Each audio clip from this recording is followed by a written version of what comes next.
Hey, I'm Alex Radcliffe from Board Game Co., and this is News and Week in Review. Going to be going over a whole bunch of things, a variety of news pieces in the board gaming world and geek world in general, as well as, all the videos of the last week, topic of the week, all that stuff. Timestamps as usual to everything down below. And starting off the bat with, well, Sovranti. Sovranti over here, this is a digital platform where you can play games. They're currently going to have completely free from, I believe, December 18th till maybe January 1st or something like that. But they are going to have it available for free for a bit, so if this is something that you want to try out, we have a game catalog you take a look at, and this is rule-assisted play. So you can have all these games over here: Isle of Cats, Point Salad, Sushi Go, Planet Unknown. Fun fact, Planet Unknown is my top 10 games, top 20 games of 2022, although you'll have to watch my Patreon-specific video to get into that one. That's 11 through 20 is over on Patreon, and 1 through 10 are going to be on the main channel. That'll be coming up later, but Planet Unknown is definitely in there. You can play that in Sovranti, as well as the Hedgehog Hop, as well as Cat, Cheese, Mouse, Cucumber, Truck Off, Skull King, Tiny Towns, Dice Miner, a variety of app-assisted or rules-enforced play over on the Sovranti platform. Again, temporarily free from December 18th, I want to say through January 1st, somewhere around there. From there, we have CMON and Monolith are taking a bunch of titles from Mythic Games. This is something I talked about in a recent short that I did. I've been diving into doing a few shorts here and there, like 2 or 3 short videos a week. But I talked about this already, but basically, Mythic Games, who has been having some financial troubles, they clearly have been having some issues, but they have been selling off some of their IPs to CMON and to Monolith to help them weather this time, to effectively make sure that you're getting your pledge, to make sure that everything goes as well as possible. I don't know what happens next with the company. I assume this is a good move that will get them back on their feet to a larger degree, but ultimately we'll see what happens with these. We'll see. I am happy that they're able to offload these to companies who are able to take on the mantle of these games, from Super Fantasy Brawl to Steam Watchers, Enchanters, Solomon Kane, Rackbusters, all these games. Meanwhile, they'll be holding on to some of them themselves, as far as, Darkest Dungeon, Hell, Six Siege. They'll be holding on to a bunch of titles themselves. But yeah, Mythic Games definitely weathering some storms and trying to do as much as possible. I know that they've let off some people. Supposedly they're letting off non-essential personnel only, people that they can basically, that they want to make sure that they can pay the bills, do what they need to do to get you your games. We'll see. Definitely reasons to be nervous, but also this is theoretically good news in that conversation.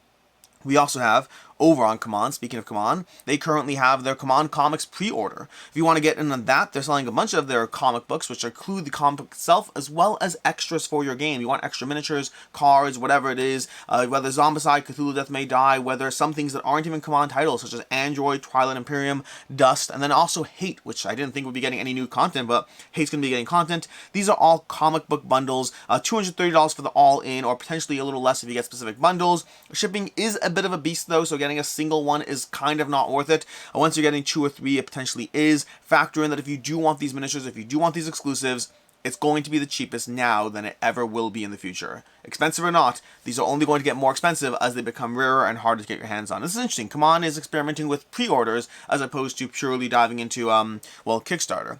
From there, we have over on Quilts and Cats of Calico. This is a Monster Couch Games. Basically, they're taking the game of Calico, which I'm a huge fan of, and they're adding it. They're making a digital implementation of the board game, but also doing so while adding more to it. So it's going to be beyond just an adaptation of the game, but it's also going to be giving you like scenarios, and it's giving you some sort of like story mode campaign, cross-platform multiplayer, the solo mode that you know and love already. It's going to be giving you a bunch of that stuff in the Calico game. So this is a good opportunity to try Calico if you haven't already. I'm a huge fan of the game. I like it multiplayer, I like it solo, and I'm curious to see what the campaign mode this game is going to introduce from Monster Couch Games. You can sign up for your wishlist over on Steam. Then we have Descent Legends of the Dark Act 2 is revealed. Basically, this is Descent Legends of the Dark, which I have sitting on my shelf, not even unboxed. I haven't even unshrinked it. I need to do that at some point. This is one of those many games that I would love to get into at some point, but I don't know when at some point is going to be. But very intrigued by this one. We'll hopefully dive into it, just add it to the list of campaign games, and now Act 2 is coming. So if you want more Descent Legends of the Dark, well, there's going to be more Descent Legends of the Dark. Then we have, over here, we have, what is this? Why is this? This is a subscription tab. This is not going to help me at all. What was it supposed to be? Oh, I know what this was. This is not helpful. It's not showing me what I need over there. But Henry Cavill over here, this is basically, Henry Cavill has been dropped as far as Superman goes. Unfortunately, he was, basically, to give you some bit of, first of all, general first notes is I'm a huge fan of Henry Cavill in general, so I talk about stuff that is related to him, especially when it's geek adjacent, which his stuff generally is. So, for example, a few weeks back, we talked about how, he is going to be no longer in The Witcher, but he's returning as Superman. Basically, he's no longer, past Season 3, he is no longer going to be playing in The Witcher, which was a huge blow to my interest level in The Witcher, but at the same time, he was at least confirmed as coming back to Superman, which is awesome, because I like him in Superman, he's my favorite character in the whole DCEU, and then now he just got officially confirmed himself on Instagram. He will not be returning to Superman. They changed their, I don't know, I want to say they changed their minds. They brought in directors or leads or whatnot, James Gunn and someone else, and they officially confirmed he will not be coming back. Even after they told him to announce his return, they're now telling him to announce that he's not coming back, which is a not cool move. Not cool move at all. I don't know the behind the scenes. I'm not getting involved. It just seems really not cool. But on the plus side, if that was worrying you, on the plus side, the next day we noted that he is going to be leading a Warhammer 40,000 series on Amazon. Now, if you don't know, Henry Cavill is a huge fan of Warhammer in general. He has his Warhammer armies. He's always been heavily into it. And so he is the perfect person to helm this series, combined with Amazon, which I know will have a lot of people a little skeptical because of all the, Lord of the Rings stuff. And I'll acknowledge that I'm skeptical too, except Henry Cavill seems to be more than just an actor in this initiative. He seems to be leading it, and that's going to be exciting. So I'm very excited to see a Warhammer 40,000 universe led by Henry Cavill. Excited enough that I'm not quite as disappointed as I was about the Superman news. And then lastly, in news, we have BoardGameTables is changing their name to AllPlay. This is a rebranding from BoardGameTables, which is one of those things where initially it's going to be rocky waters because they're BoardGameTables, they're not AllPlay, but it does make sense for the brand. They've been BoardGameTables for a long time, but they now sell games left, right, and center. That's a huge thing. It's games, accessories, bags, playmats. They do a whole lot under the umbrella of what was initially a board game table company, and so it makes sense to change the name because otherwise you're like, hey, I'm going to be getting that thing from BoardGameTables, but it's not actually a table. So it makes sense, although initially it will be a bit of a mental gymnastics to remind yourself what company is which, or to even know who AllPlay is, or to wonder whatever happened to BoardGameTables. So that's ultimately we'll see, but they're changing the name to AllPlay. Some revised branding, and let's, of course, all play. And that's going to be our news and week in review, which brings us to the topic of the week. Let's get rid of that cord over there. Topic of the week is as follows. This is something I talked about briefly in my last week in review. I kind of briefly touched upon it, and then said I'll talk about it this week as my topic of the week, which is the games leaving the collection series. The short version is I have a series on my channel that you may or may not know about called Games Leaving the Collection. It's a once-a-month video. It's actually one of the first videos I ever did on the channel. I think it was like maybe the third or fourth video I ever did, and it did well, and so I've continued to do it every single month without fail for the past 3 years. By the way, it is my 3-year anniversary. I should have said that as well. This should be, maybe next week the topic of the week will be the 3-year anniversary. We'll do that. We'll save that one. I totally forgot. But for the past 3 years, I've been doing that series once a month, Games Leaving the Collection. And it's a series I've regularly done, regularly enjoyed. I'm a big fan of it. Lots of people like it. It does get a lot of views. And I am considering making it Patreon exclusive. Considering. I'm not sure yet. But I'll walk you through the thought process and the reasons and the concerns. And we'll see. We'll see. The short version is the Games Leaving the Collection series is a series in which I talk about the games that are leaving my collection. I say, hey, these are the games leaving my collection, and I explain why they're not sticking around, why I might have liked it for this reason or that reason, but not necessarily liked it enough to actually keep and hold on to it. And I enjoy that process. I've always enjoyed getting games. I've always enjoyed getting rid of games. I like that process. To me, the tricky spot is when I like but don't love a game. Or I should say, really like but don't love a game, because liking a game is not enough. Loving a game is enough. Really liking a game is where I fall into this middle territory where I'm like, I kind of want to keep you, but will I actually pull you off the shelf and play you? And that's always the question mark. And so I go through this series every single month where I talk about the reasons to get rid of games or to keep games.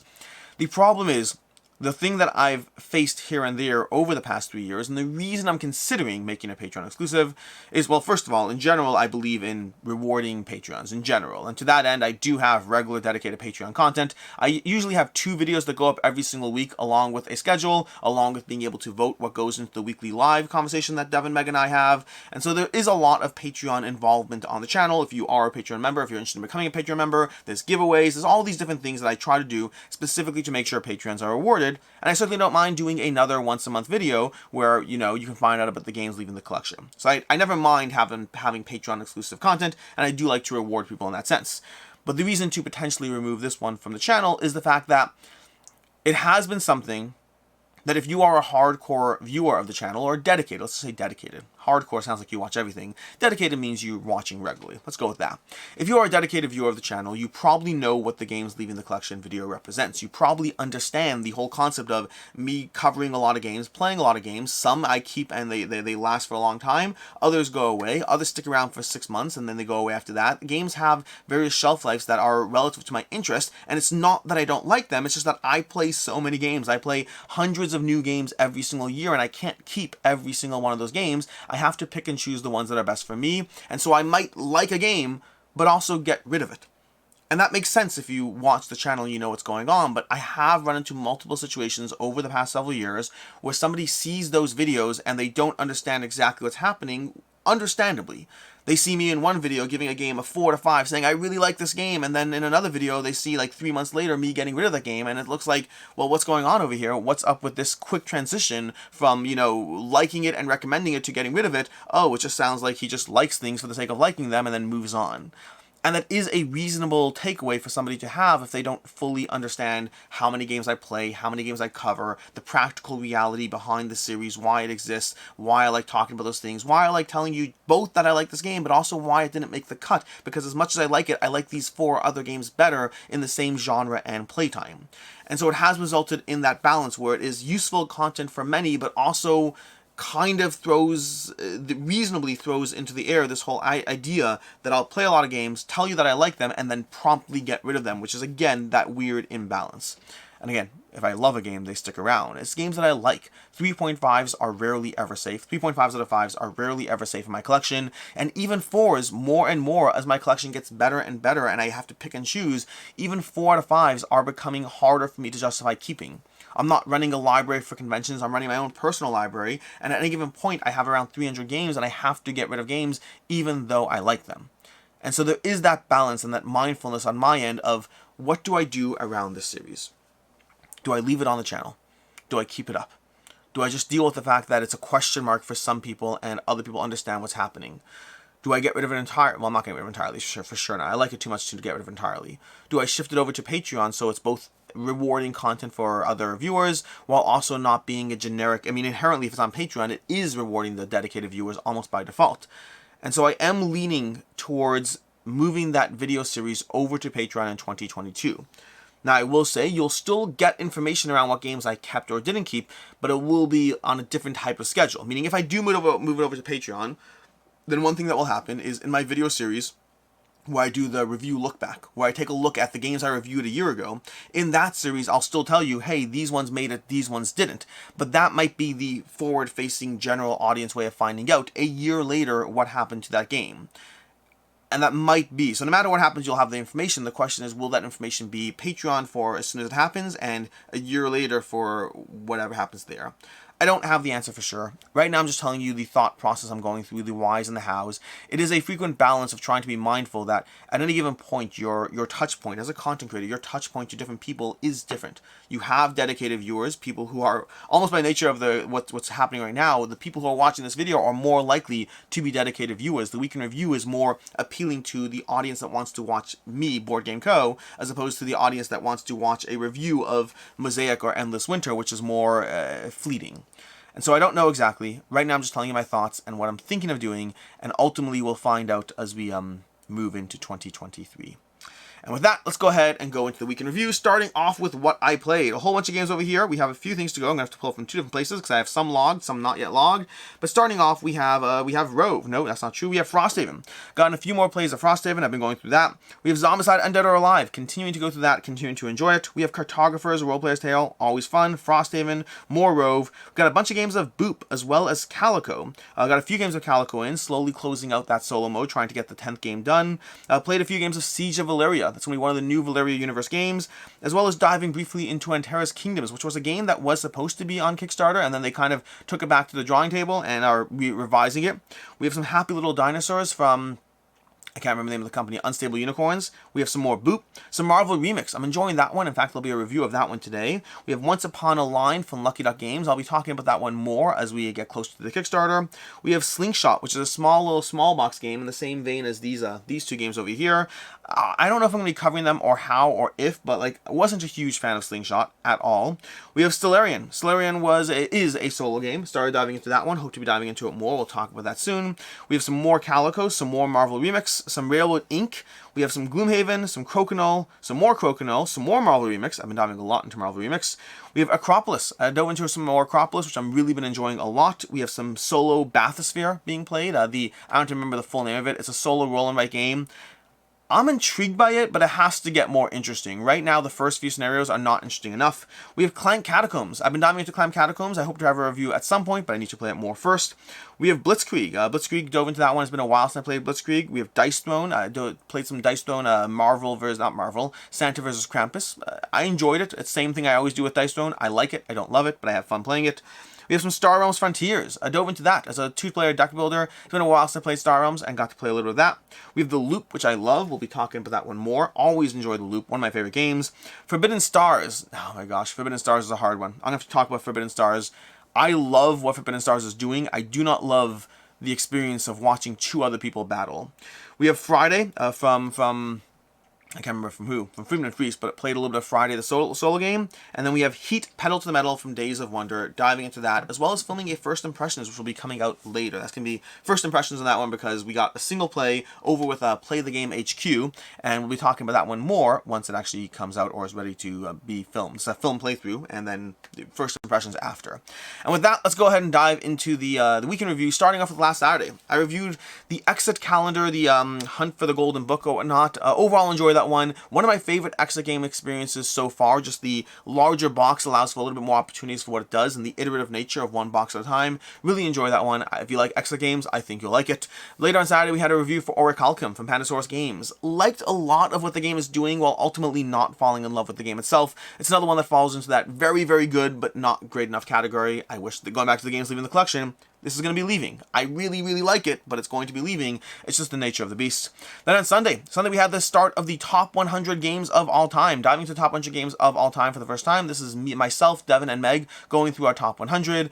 We will be trying to add pictures to some of the more remaining ones. We got a lot of requests. I'm looking into ways to do this better in the future.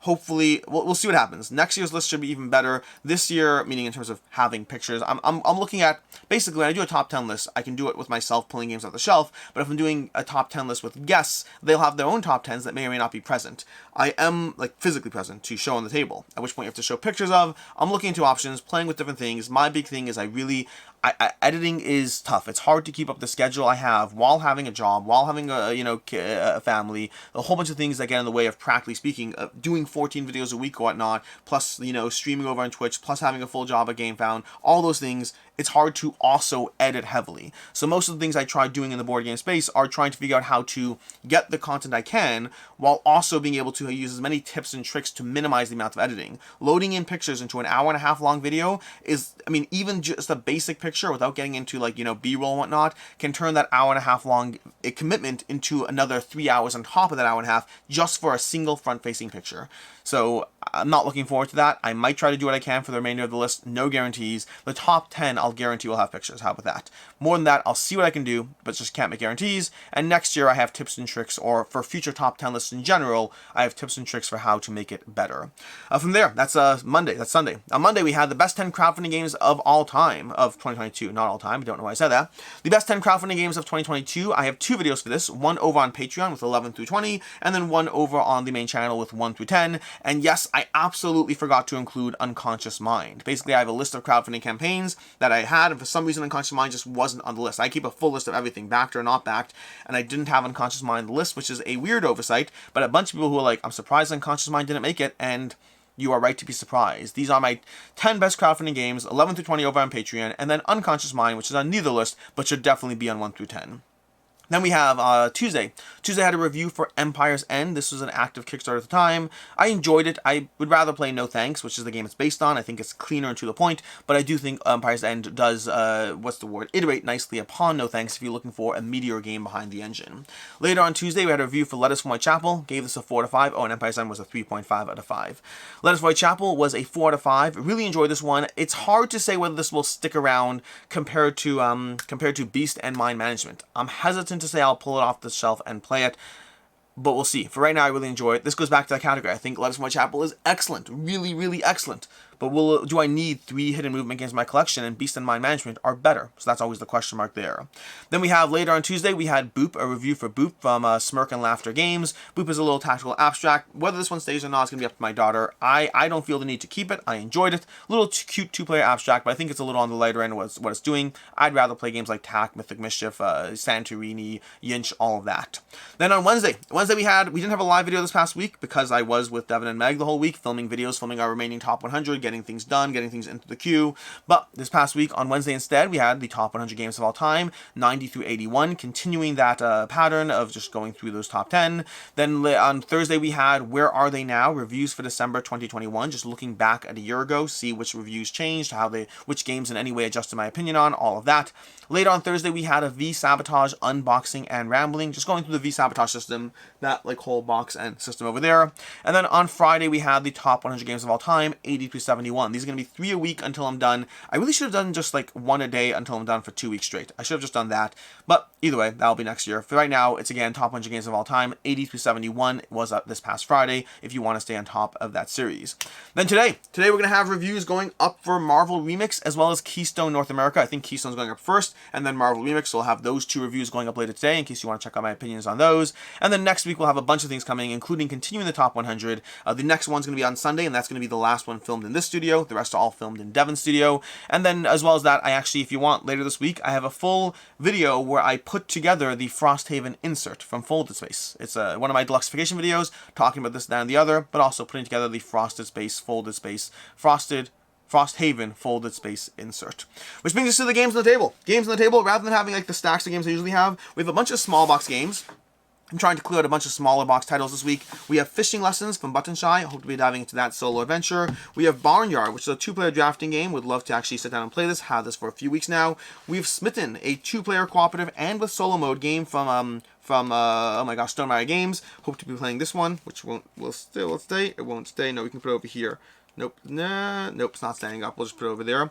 Then we have Chimichangas and Tacos, as well as Skate Park. These are 2 more in that series of small box games. I backed these on Kickstarter a while ago. The first one, again, Slingshot, not impressed by, so far we're 1 for 4 on those. We have The Loop. I love The Loop. I would love to dive into this little expansion, the Fur Brigade, this current week. I just played Loop again this past week, and I love it. I love the puzzle of what the game is doing. I would love to dive into the Fur Brigade expansion. And speaking of solo games, I have Onirim that I'd love to play more of. I've played a lot of Onirim, but I've never played all of the modules, and in Stellarion it has 6 modules if I'm not mistaken, and I've played, is it 6? I think it's 6. I played the base game. No, it's 4 modules. It's 4 modules. I played the base game, and then I've played modules 1 and 2, and I need to play 3 and 4. That's what I need to play through, so I hope to be playing more Stellarion. And then finally, Dice Kingdoms of Valeria. Would love to play this one. This is more this is more Valeria Card Kingdoms, but in dice form, and would love to go through this. And that's what we have as far as the games on the table. Until next time, I am Alex Radcliffe from Board Game Co. I hope you enjoy your week. Thanks so much for tuning in, and as always, I hope you have a good one.